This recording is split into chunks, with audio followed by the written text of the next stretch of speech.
Hello, everyone, and welcome back to my channel. My name is Joelle Simone Anthony. I'm also known as the Grave Woman, and I am here at the Worsham College of Mortuary Science with Mr. Ben Schmidt. Ben, how are you doing today? I'm doing pretty good, thank you, for especially for a Monday. Yes, it's Monday. Yeah, right. And it's nice to see you and meet you. Oh, it's so nice to meet you too. I know we've interacted online. Yeah. But it's really cool when you get to meet a person in person. I love meeting my internet friends. Yes. That's for sure. So you are an instructor here at Worsham. Correct. But before we get into that, talk to me a little bit about what drew you to mortuary science, what your career has been like, and how you got into this industry. Well, honestly, it kind of is not that glamorous of a way in. What was happening was I was in the Navy. During that time, completed a double bachelor's degree in psychology and natural science. Okay.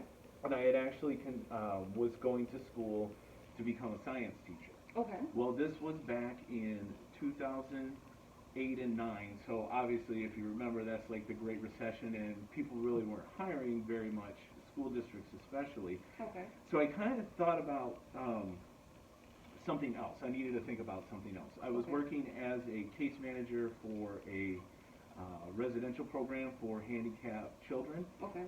And I was just like, I want to do something different. So I looked into a bunch of different fields, and basically I came here, and they told me I should be a funeral director. So I was like, okay, I will be. And then that was in 2011. I graduated from here. Okay. And then after that, I went to work at a very busy place. Okay.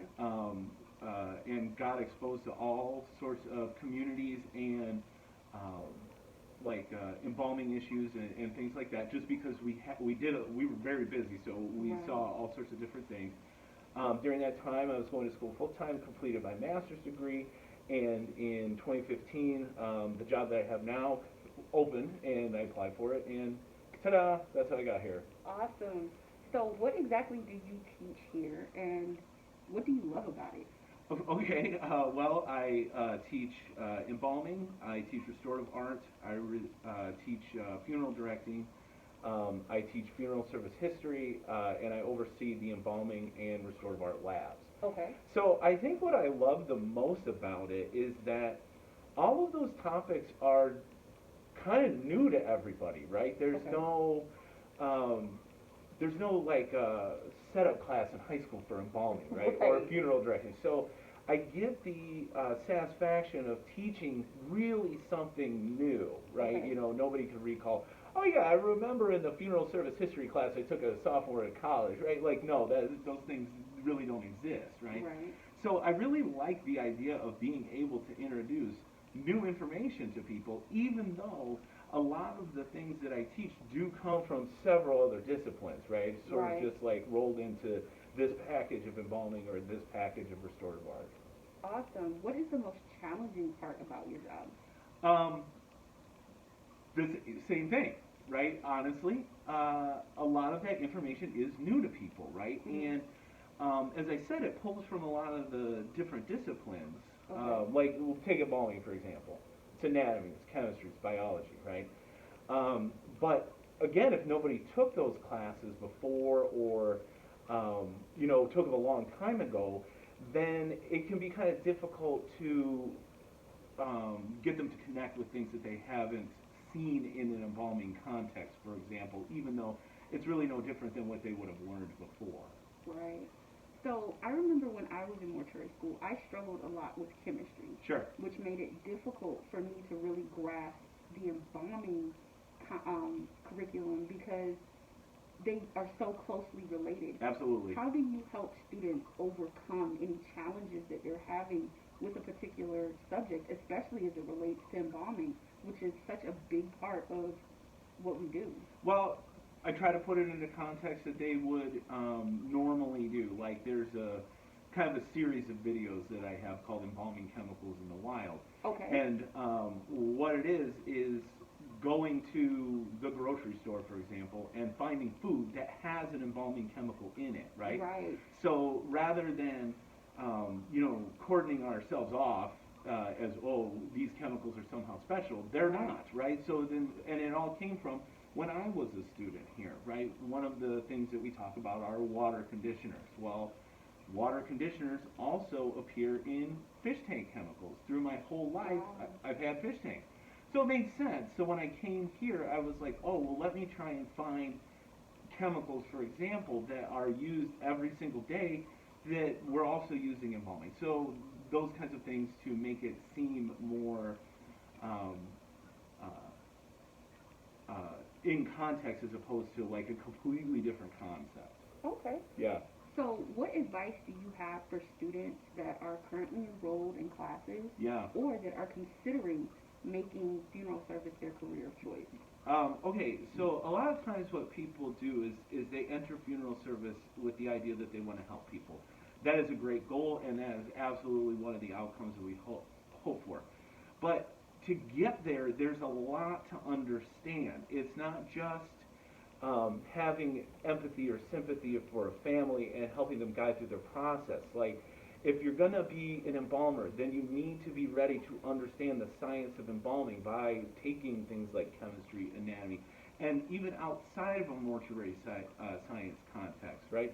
A lot of times I hear students, they say, I had no idea how much work this was going to be, right? Because I don't know what people think if they're just going to come and learn a little bit of grief counseling type stuff and how to fill out paperwork, right? But it's a lot more in depth than that. So my advice is that to be ready, that this is hard, right? It is difficult. The course of study is difficult. And us in particular, we're a year program. So it's a lot more condensed. You know, some of the other schools, they have it out in 2 years and stuff like that. Mm-hmm. So maybe it's a little bit gentler in the sense that it's not trying to cram together, but like we definitely do that stuff in a short period of time. And so therefore, you need to be ready that it's going to be hard, and don't be surprised when it is. Yeah, that's a really good point. Have you ever had to redirect a student and say maybe this line of work isn't for you because they weren't either grasping the information or just didn't seem interested in learning all of it? No, that's not really my place. Okay. But I certainly have been transparent with people who have asked me, right? You know, what does this entail? And I say, you know, because one of the things that we get calls here for is, I want to do makeup on dead people. Okay, cool. Well, that's like, I don't know, 5% of the restorative art curriculum, you know. And so a very small part of the overall picture. So it's like, you know, the other thing is that you need to be ready to do all of the things, right? So don't come in here with just a focus, because quite frankly, if you already know how to do cosmetics on living people, there's a good chance you already know how to do them on dead people too. So while you might be interested in that application, like that's not even something that I would say you need to learn, right? If you already know it, so to speak, right? For those of us who didn't know, yeah, of course we need to learn it, you know. Right.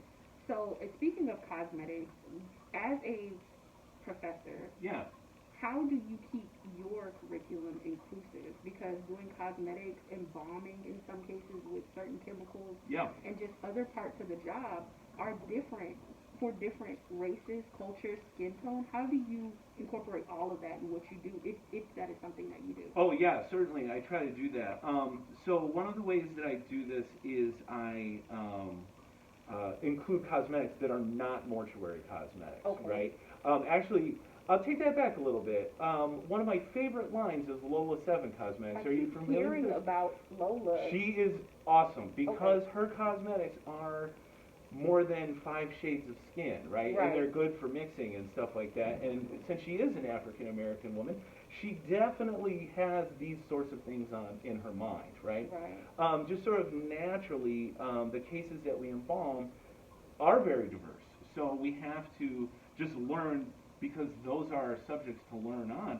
And then of course, me personally, I like to listen to what my students tell me on how to do those things. I mean, I don't assume to know all those things. Number one, because I don't generally apply cosmetics like to myself, right? So just watching people who have that skill do those things, and then of course in the context of, you know, different skin tones and ethnicities and things like that it's useful, you know? I can imagine.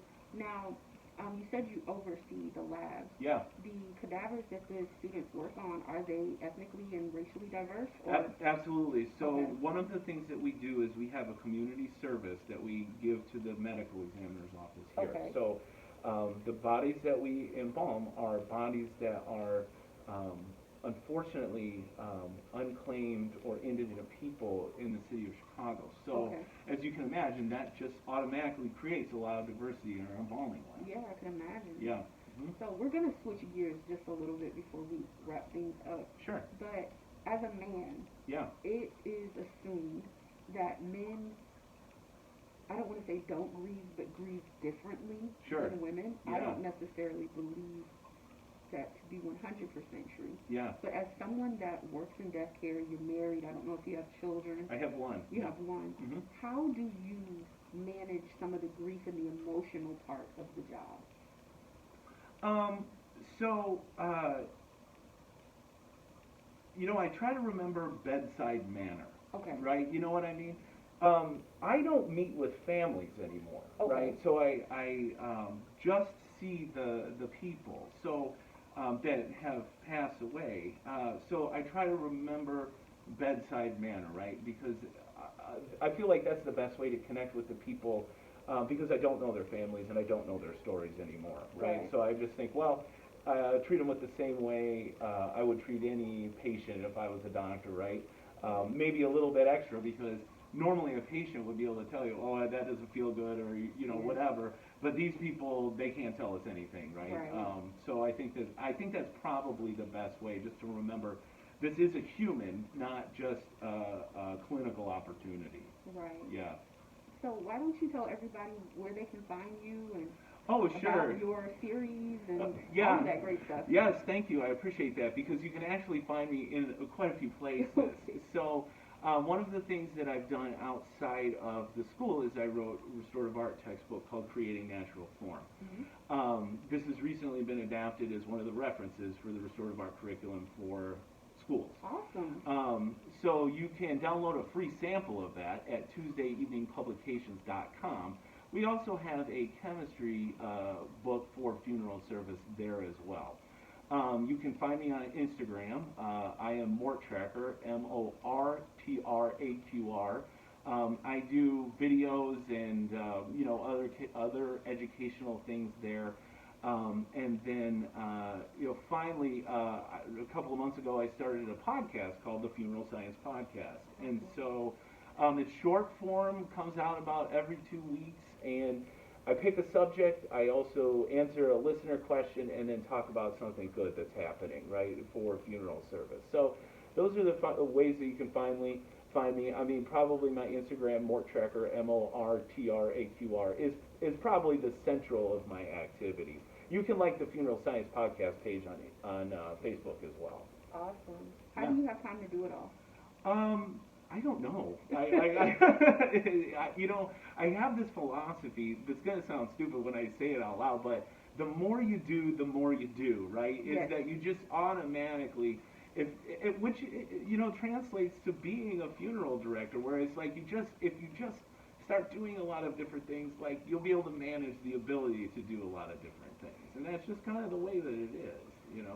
I really think that we have, like, as funeral professionals, I think that there's something in our head that realizes that our life is finite because we see it all the time. Possibly. And I think, like, every little dream I have in my head, I just want to do it. And even if it's not successful, to say I did it. Hey, Yeah. I'm totally with you. I mean, I went to all this college, I was in the military, now I have this job, I'm a parent and all that other stuff. Also, it goes without saying that my wife is extremely supportive of the things that I do and make sure that I have time to do those things. Right. So, I just like most funeral directors, I probably couldn't do the things that I do without the support of their family, and that's one of the most important things, right? Yes, for sure. Well, it's been so awesome talking to you, Ben. Thank you so much for your time. Oh, you're welcome. And like I said, it's just cool to meet people offline. Yeah, that right. you interact with or even see in passing online, or online. So it's been awesome chatting with you. Anything else you want to add or say? No, I feel the same way, especially after like a year and some change with not even being able to do that. So yeah, this is certainly a bonus for me too to have you here, and I thank you for interviewing me. I also appreciate that. So yeah, I don't have anything else to add other than like keep up the good work out there, funeral directors. I know it's been tough and it is tough. So Yes. Well, live life, love hard, and we'll see you next time.